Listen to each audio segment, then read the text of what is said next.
웨스트민스터 소요리 문답 강의 두 번째 시간입니다. 네. 안 먹는데 F5 눌러줘요.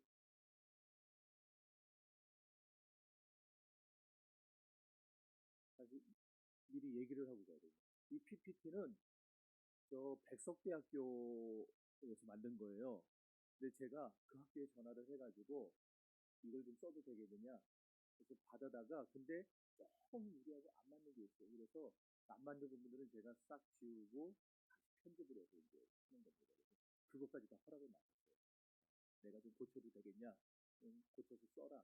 허락을 맡아가지고 한 거예요. 이 세상에는요, 야구, 축구, 농구, 권투, 뭐 스포츠 어마어마하게 많죠. 사격도 있고 요새는 골프도 많이 치고 태권도 수많은 스포츠 경기들이 존재합니다. 그런데 이런 스포츠 경기에는 반드시 지켜야 될 상호 간의 룰이라는 게 있죠. 그 규칙 이런 게 있습니다. 이런 규칙이나 룰을 지키지 않으면은요, 아무리 경기에서 우승을 하고 뛰어난 공헌을 했다 하더라도 나중에 어떻게 돼버립니까? 우승이 취소가 된다거나 아니면 선수 자격까지 박탈되는 경우가 생기죠. 그래서 오늘 제목이 뭐냐면은 유일한 규칙입니다. 유일한 규칙. 이제 소유리 문답 제2문을 한번 다 같이 읽어보겠습니다.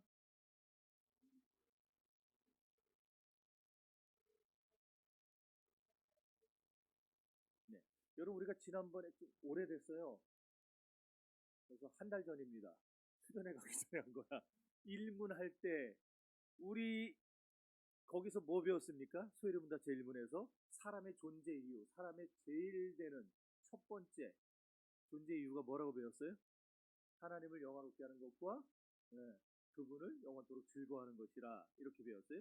그래서 이제 오늘 2문은 거기서 바로 이어지는 겁니다. 그럼 도대체 우리가 그렇게 하나님을 영화롭게 하는 삶, 그리고 하나님을 영원토록 즐거워하는 삶을 살기 위해서는 절대적으로 의지해야 될 규칙이 있다. 지켜야 될 규칙이 있다. 그걸 지금 얘기를 해주고 있는 거예요. 그래서 우리가 지켜야 될 규칙이 뭐냐? 자, 읽어봅시다.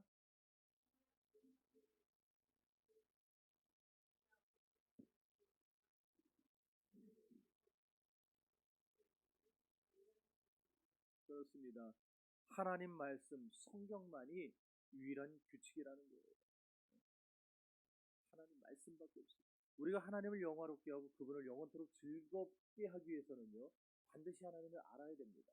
하나님을 모르면 그분을 즐겁게 할 수가 없어요. 그러면 부모님이 뭘 기뻐하시는지를 알아야 부모님을 기쁘시게 할 수 있는 것 같아요. 우리가 하나님이 어떤 분이신지를 알아야. 근데 하나님이 어떤 분이신지 알 수 있는 방법은 뭐밖에 없는 거예요? 성경밖에 없어요. 성경밖에. 왜? 성경은 하나님에 대해서 모든 것을 다 기록해 놓은 것이기 때문에. 그래서 인간이 스스로 하나님을 알 수 있는 방법이 있다, 없다? 없죠. 그러니까 아담이 범죄한 이후에 타락하면서 완전히 부패해버렸습니다. 인간. 그래서 인간 스스로 하나님을 알 수 있는 능력이 전부 다 상실돼 버린 거예요. 따라서 사람의 능력이나 지혜 가지고는 죽었다 깨도 하나님을 깨달아 알 수가 없게 됐습니다. 오직 하나님께서 자기를 보여주셔야, 당신 자신을 우리에게 나타내 주셔야 우리가 알 수 있게 된 거예요. 이렇게 하나님께서 당신 자신을 우리 가운데 드러내시는 거, 보여주시는 걸 뭐라 하느냐? 계시라고 그래요. 그런데 우리가 지난번에 벨직 신앙 고백서 하면서 계시를 배웠는데 계시에는 두 가지가 있다 그랬었어요. 뭐와 뭐가 있다 그랬습니까? 그렇죠? 일반 계시와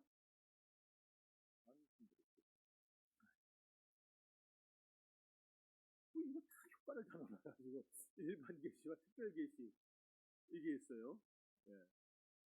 자, 일반 계시라는 거는 다른 말로 자연 계시라고도 합니다. 자연 계시 여기 나왔죠? 그럼 자연 계시는 뭐예요? 하나님께서 세상 만물이 세상 모두가 자기를 알게 하는 거. 뭐를 통하여 알게 하느냐? 만물을 통해서, 자연을 통해서 알게 하시는 것. 이게 자연 계시예요. 자, 시편 19편 1절에서 4절을 읽어봅시다.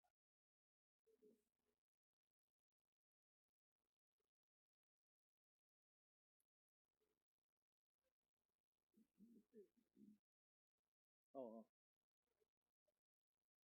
뭐야? 네.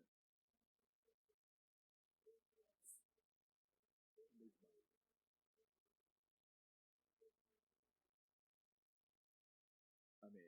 자, 이게 무슨 말입니까? 하나님은 당신이 창조하신 만물을 통해서 당신 자신을 계시하신다 그 말이에요. 낮이 가고 밤이 가고. 예.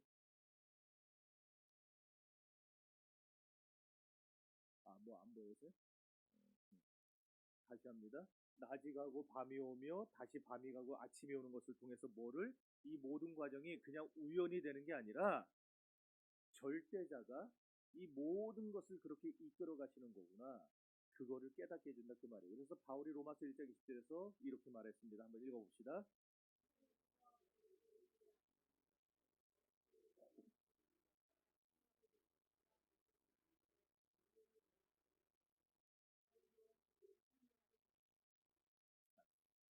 다음 주부터는 그 효과를 다 없애버려야 돼. 하나님이 처음 아담과 하와를 만드셨던 때에는 타락전이죠. 그렇죠? 만드신 다음에 타락한 거니까 타락전이에요. 그때는 신지식이 충만했습니다. 그래가지고 만물만 가지고도 하나님을 충분히 알 수 있었어요. 자연을 보면서 이런 만물의 이치를 보면서 아담과 하와가 얼마든지 하나님을 깨달아 알 수 있었어요. 그런데 타락하면서 그 신지식이 다 망가져 버린 겁니다. 그래서 사람이 불의에 빠지게 되었고 전과 달리 진리를 억압하기 시작합니다. 진리를 배척하고 거부하며 살기 시작하게 된 거예요. 로마서 1장 18절입니다.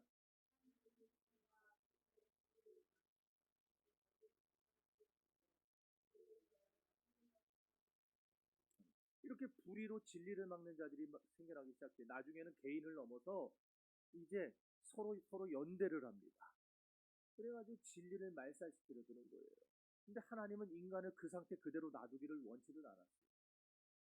그렇게 하나님을 대적하고 하나님과 반대하고 진리를 억압하고 말살하는 그 상태 그대로 인간을 놔두기를 원치 않았다라는 거예요. 그래서 하나님 편에서 범죄하고 타락한 인간을 구원하기 위한 특별한 계획을 하나 세우십니다.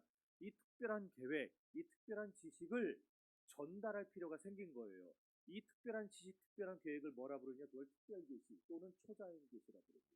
아까 일반계시, 자연계시라 그랬죠? 그거에 반대되는 초자연계시, 일반계시에 반대되는 특별계시, 이렇게 나오게 되는 거예요. 그래서 이 특별계시는 무엇을 통해서? 성령을 통해서.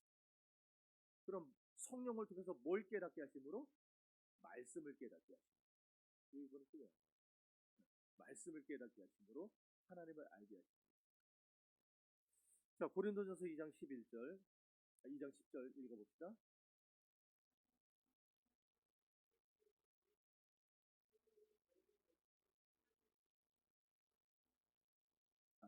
자, 그러면은요, 이 특별 계신 성경 외에 하나님께 다른 계획, 인간을 구원할 다른 계획이 있었을까요, 없었을까요?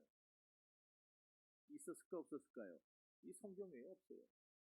만약 있다고 말하는 사람이 있으면 그 사람이 마귀고 사탄인 거예요. 성경 외에 우리를 구원할 다른 방법, 그것을 만들어 놓은 게 있습니다. 없어요. 갈라디아서 1장 8절 읽어봅시다. 잠깐만요. 아니야. 이거 갈라디아서.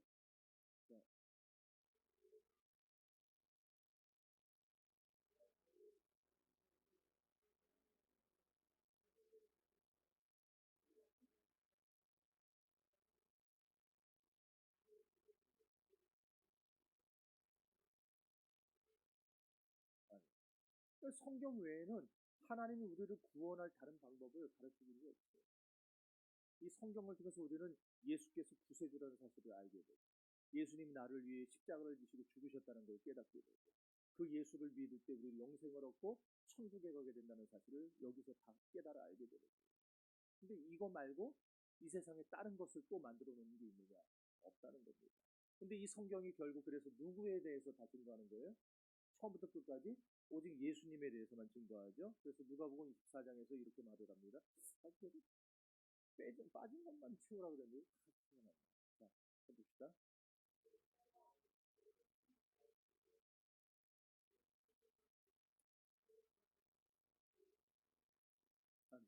그러니까 모든 성경이 누구에게 대해서 썼다고요? 예수님에 대해서 쓴 거예요. 그러므로 우리가 구원받는 유일한 길은 오직 누구를 통해서만? 예수님을 통해서만, 예수 그리스도를 통해서만 우리가 구원받을 수 있다. 그게 가능하다. 그 얘기입니다. 이렇게 성경은 우리가 예수 안에서 구원을 얻는 지혜를 우리에게 가르쳐 주는 거예요. 자, 왜 어째서 그런가? 이 성경이 하나님의 감동으로 기록됐기 때문입니다. 그러기에 성경이 우리를 교훈하고 책망하고 바르게 하고 의로 교육하기에 가능한 거예요. 따라서 성경을 가까이 하는 사람은 하나님의 백성으로서 온전히 살아갈 힘을 공급받고 모든 선한 일을 행할 능력까지 공급받을 수가 있습니다. 자, 읽어봅시다.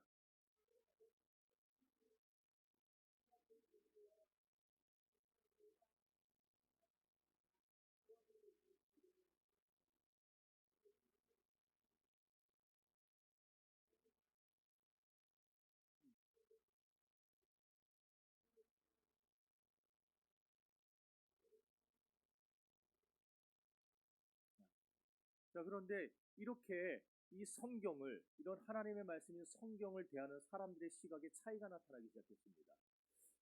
성경을 인간의 창작물로 보는 사람이 생겨났어요. 그리고 어떤 사람들 중에서는 성경을 계시의 증거로 보는 사람도 생겨나기 시작했습니다. 여러분, 계시의 증거로 본다니까 괜찮은 사람들이겠구나 우리가 생각할 수 있는데 그렇지 않아요. 자, 숫자가 이렇게 많은지.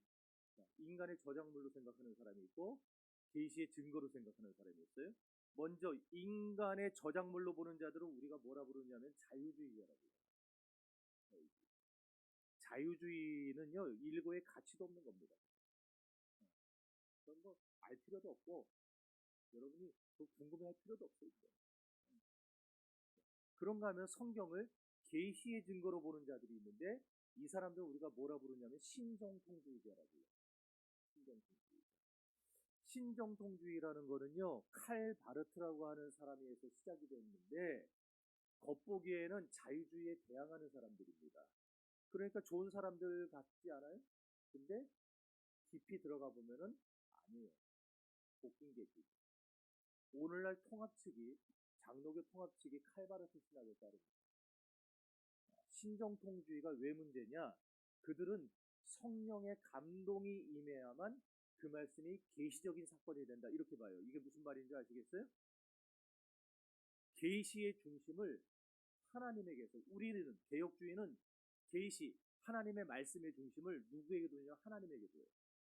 그러니까 하나님이 말씀하시면은 하나님의 말씀이에요, 그냥. 그죠? 그런데 신정통주는 뭐냐면은 하나님의 말씀이 내게 들려줘도 내 마음에 들어와 내가 깨닫지 못하고 내가 거기에서 변화되지 못하면 그 말씀은 하나님 말씀이 아니라는 거예요.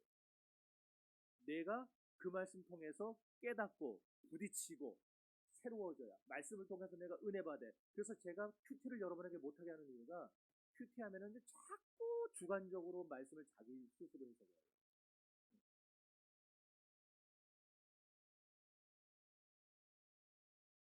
이상한 우리 개혁주의는 하나님의 말씀, 그 말씀 그 자체가 귀합니다. 우리에게 깨달음을 주지 못해도, 우리를 변화시키지 못해도 그건 내게 문제가 있는 것이지, 내가 하나님의 말씀을 귓등으로도 안 듣고 말씀을 드릴 때 딴짓하고 앉았고 딴 생각하고 있으니까 그 말씀이 내 안에 들어가서 꽂히지는 못하는 거지. 내가 이제 주일날 이제 그 얘기를 할 건데, 신령과 진정으로 예배를 드리게 되면, 신령과 진정이라는 거는 주일날 얘기했어요. 여기서 다 해버리면 할 게 없으니까. 네. 어쨌든 그렇게 예배를 드리게 되면은요, 그 말씀이,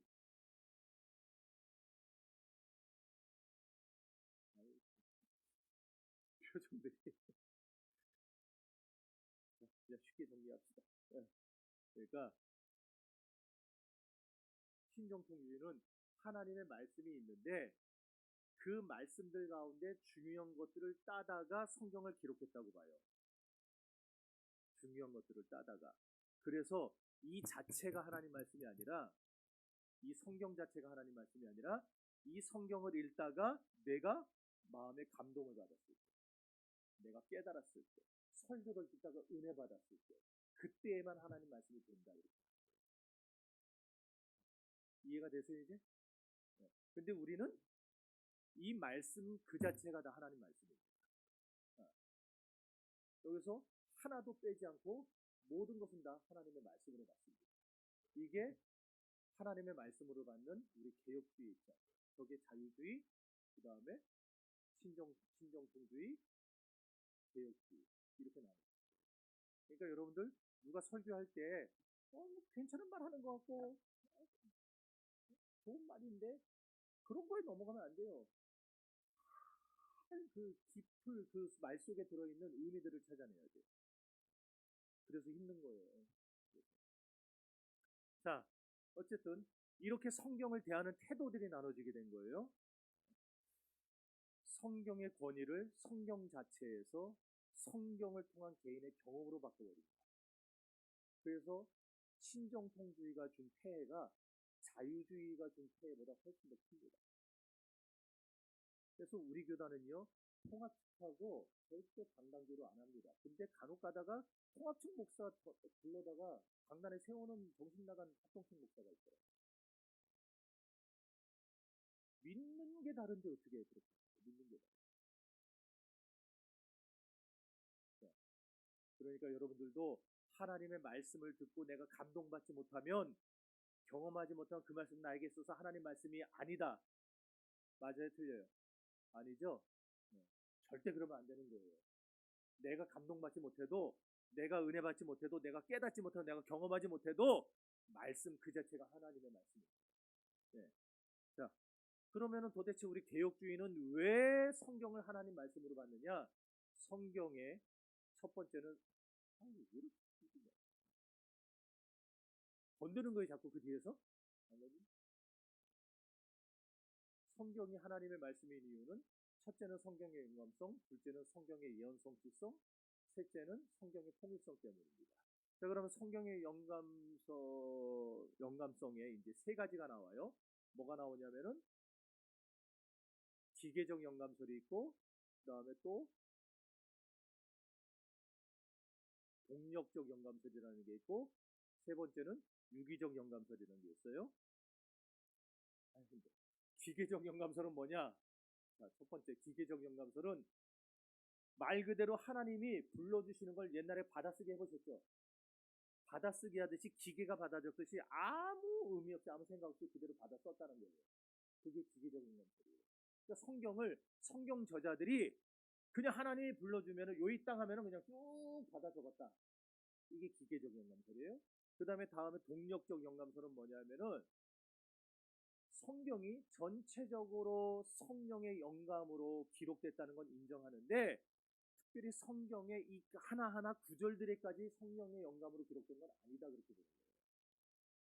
그러니까 성경이라는 게 하나님의 성령의 감동으로 기록됐어. 그래 나 그거 인정해. 그러나 여기 나오는 이 한 절 한 절까지 다 감동한 건 아니야. 그 말이에요. 그게 동력적 영감설. 마지막으로 유기적 영감설은 성경 저자들의 성품. 그러니까 쉽게 말해서 황 선배가 성경을 썼다면은 그 당시 2000년에 성경을 썼다면은 황 선배의 성품, 기질, 은사, 재능, 교육 수준, 그 다음에 저의 어떤 글 쓰는 문체 이런 것까지 다 성령께서 종합적으로 사용해가지고 나를 쓰셨다. 성경을 기록하셨다. 그렇게 보는 거예요. 그런데 이 유기적 영감설도 둘로 나뉩니다. 하나는 부분적 영감설이 있고 또 하나는 완전 축자 영감설이라는 게 있어요. 자, 느낌이 오세요? 부분적 영감설과 완전 축자 영감설이라는 게. 부분적 영감설은 아까 동력적 영감설보다는 좀 더 난데 그런 좀 비슷하다고 보시면 돼요. 성경의 거의 대부분은 다 성령이 유기적으로 아까 동력적인 영감설은 그건 아니었잖아요. 이제 성경이 유기적으로 영감해서 기록됐다. 여기까지 나갔어요. 그러나 아까 동력적 영감설이 뭐예요? 성경 한 구절 한 구절에까지 성경이 영감한 건 아니다라고 그랬잖아요. 이것도 그런 얘기입니다. 성경에는 성령이 영감하지 않은 구절도 있다. 그게 부분적 영감. 그러면은 완전 축자 영감설이란 뭐예요? 한 글자 한 글자 읽으니까 지금 이거 우리 개역 성경 이거 말하는 거 아니에요. 처음 기록될 때의 성경 원본을 얘기하는 거예요. 하나님이 기록해 주실 때의 그 모세 오경 그거 선지자들이 기록할 때 그거 사도들이 기록할 때 그 원본을 얘기하는 거예요. 그 성경의 원본들은 한 글자 한 글자에까지 다 성령이 감동하시고 영감하셔서 유기적으로 그것도 유기적으로 영감하셔서 기록했다. 이게 우리 개혁주의 입장입니다. 이제 성경의 예언 성취성이나 통일성은 나중에 이제 또 기회가 와요. 그때 가서 살펴보기로 하고 그렇다면 이제 제 2문의 적용과 묵상을 위한 질문을 한번 해봅시다. 낙이다 때려줘.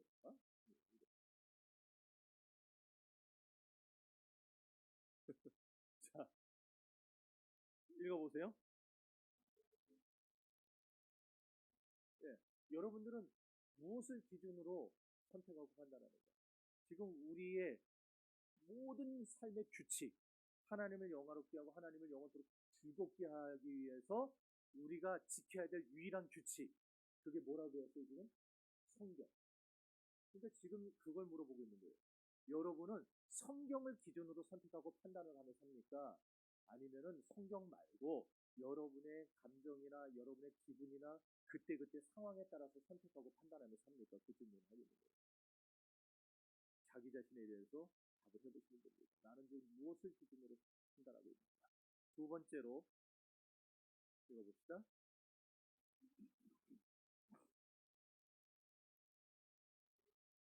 네. 성경보다 앞선 여러분의 기준이 있는지 1번하고 연결되겠죠? 있다면은 그게 뭐였는지 솔직히 고백을 하라고 해요. 지금 저한테 까놓을 필요는 없고 여러분 속으로만. 네. 그 다음에 세 번째로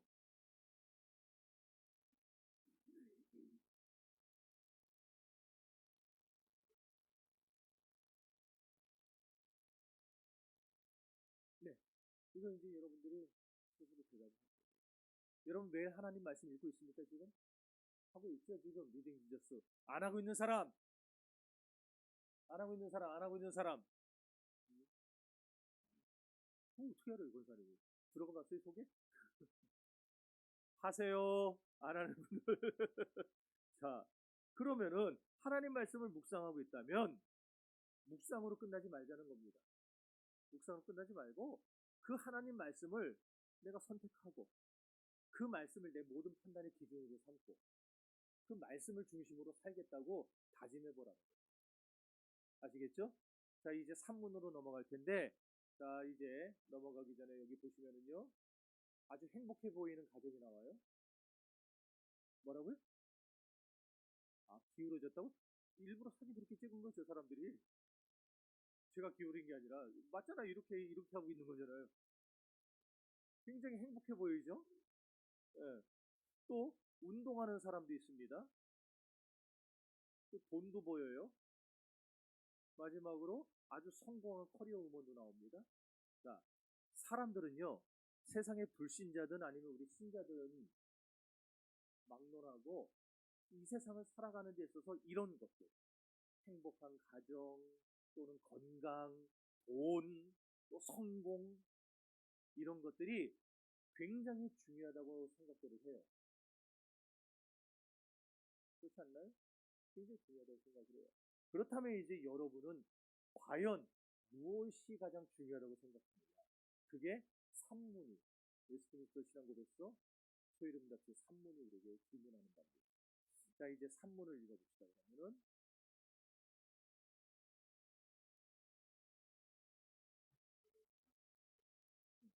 사람들은 저런 게 가장 중요하다고 살아가는 게 굉장히 중요하다고 생각을 하는데 그럼 성경은 도대체 뭐가 가장 중요하다고 말을 하느냐? 답이 뭐냐? 읽어봅시다.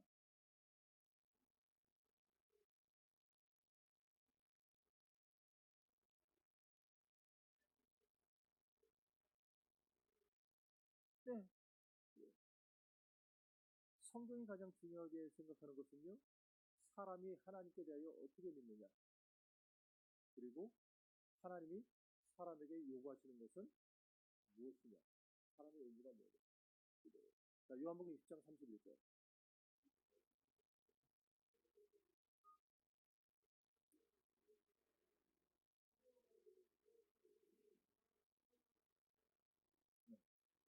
이렇게 사람이 하나님께 대하여 어떻게 믿어야 하는가, 또 하나님께서 사람에게 대하여 요구하시는 의무는 뭔가, 이것이 성경 소유문답의 전체 구조이기도 합니다.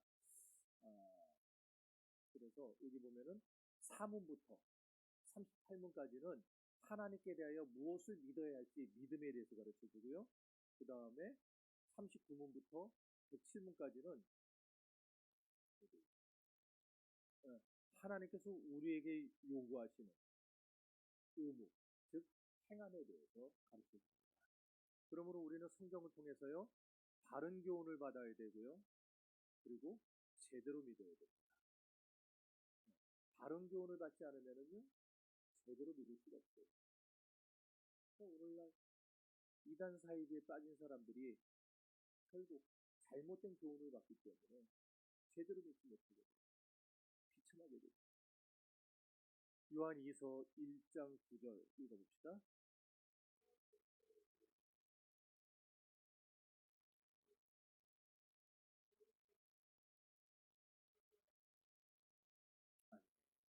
그럼 바른 지식이 있어야 제대로 믿을 수 있고 올바로 믿을 수 있다.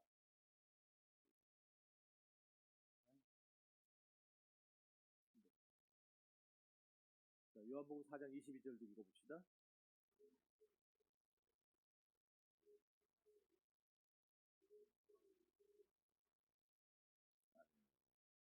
사마리아 사람들은요, 모세오경만 인정했습니다. 모세오경. 유대인들은 어디까지 인정했죠? 유대인들은 구약 성경까지 간 거예요. 선지서라고 하면 모세오경이 선지서만 되거든요. 시가서, 역사서, 구약 성경 39권을 다 유대인들은 하나님의 말씀으로 인정합니다. 그런데 우리는 어디까지 인정해요? 신구약성. 자, 그러면은 모세오경만 인정하는 게 바른 지식, 바른 믿음이겠어요? 아니면 구약까지만 인정하는 게 바른 믿음이겠어요? 신구약 성경이 하나님의 말씀이라고 인정하는 게 바른 믿음이겠어요? 네. 그렇죠. 그래서 우리가 바른 지식이, 바른 믿음이 있어야 돼요. 그런 게 있으면은요, 그 다음에 우리는 성경이 가르치는 대로 올바른 행동을 하게 됩니다. 바른 행함이 나타나게 돼요. 그러니까 하나님의 백성으로 내가 바로 살게 되면, 바로 믿고 살게 되면은 바른 행함이 나타난다, 그 말이에요. 그러면 야고보가 그런 말을 했어요. 행함이 없는 자는, 행함이 없으면 죽은 믿음이다. 죽은 믿음. 그 죽은 믿음 가지고는 죽은 믿음으로 천국 갈 수 있어요? 못 가죠. 산 믿음으로 가는 거죠. 그러니까 죽은 믿음이다, 그 말은 결국 구원받지 못한다, 그 말 가지고 일맥상통하는 거겠죠. 그런데 이것은요, 오해를 하지 마실 게, 믿음은 있는데 행함이 없어서 지옥 간다는 말은 아니에요. 그러니까 우리가 믿음 있는 사람이 행하지 않는다고 해서 지옥 가는 건 아닙니다. 잘 생각하셔야 돼요. 행함이 없는 걸 보니까 그 사람의 믿음은 바른 믿음이 아니었어요. 바른 믿음이 없어요. 이게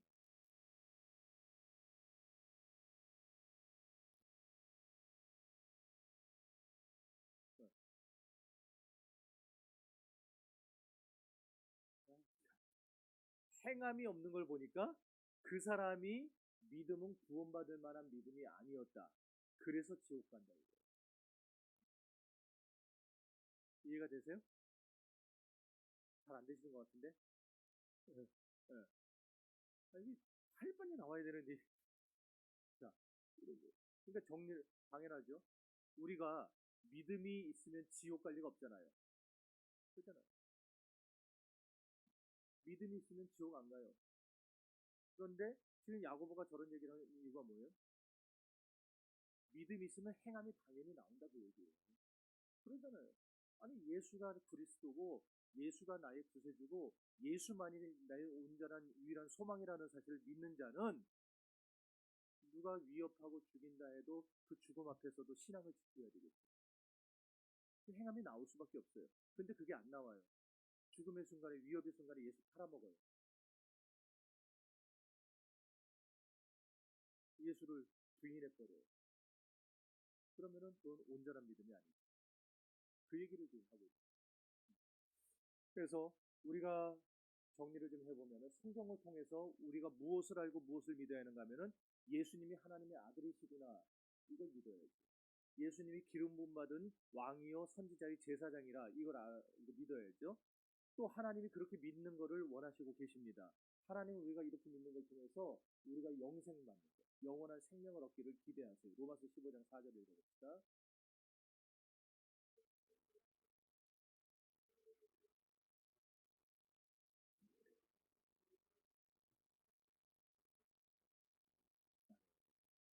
성경은 또한 우리에게 어떻게 살아가야 할지 온전한 가르침과 교훈의 본보기를 보여줍니다. 그래서 우리가 인내해야 될 부분들, 위로를 받아야 될 부분들을 깨달아서 참된 소망을 하나님께만 두고 살아가야 할 것을 가르쳐 줍니다. 그러기에 우리가 성경을 통해서만 하나님의 자녀답게, 빛의 자녀답게 살아갈 수가 있게 되는 거예요.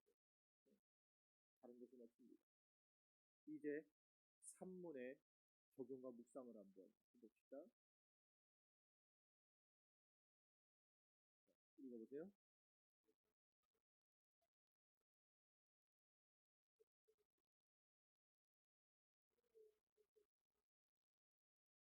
예. 그리고 뭐가 가장 중요해요?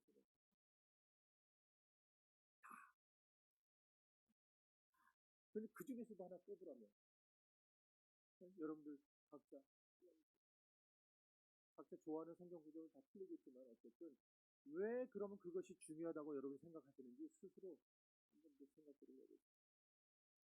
그 다음에 다음 문제 읽어봅시다.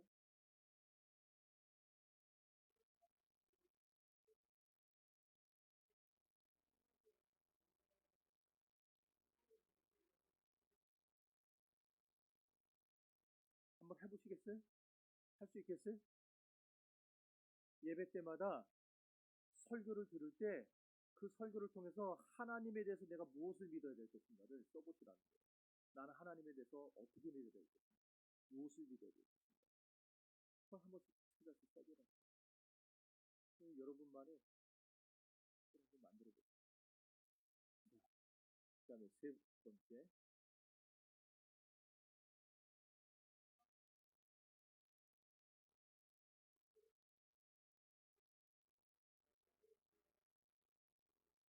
네. 여러분 저런 경험들이 있습니까? 네? 정말 어렵고 힘들었을 때 성경을 통해서 위로와 힘을 얻은 적이 있어요? 네.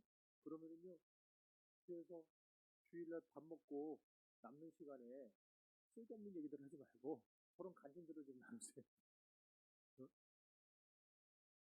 또 여기서 다른 소리 하지 말고 교회 와서 은혜를 나누시는 거예요. 한번 해보세요. 이번 주일날 여러분이 어떤 그런 경험이 있는지. 그러면 이 사람의 경험, 저 사람의 경험 뭐 쌓이면 우리 교회가 은혜로운 교회가 되죠. 예. 이런 질문들에 대한 묵상을 해봄으로써 신자의 신앙과 삶에 있어 유일무이하다고 하는 게 더 정확하겠죠? 예. 유일무이한 규칙인 성경을 더욱 바르게 알고 바르게 믿는 여러분들이 될 수 있기를 주의 이름으로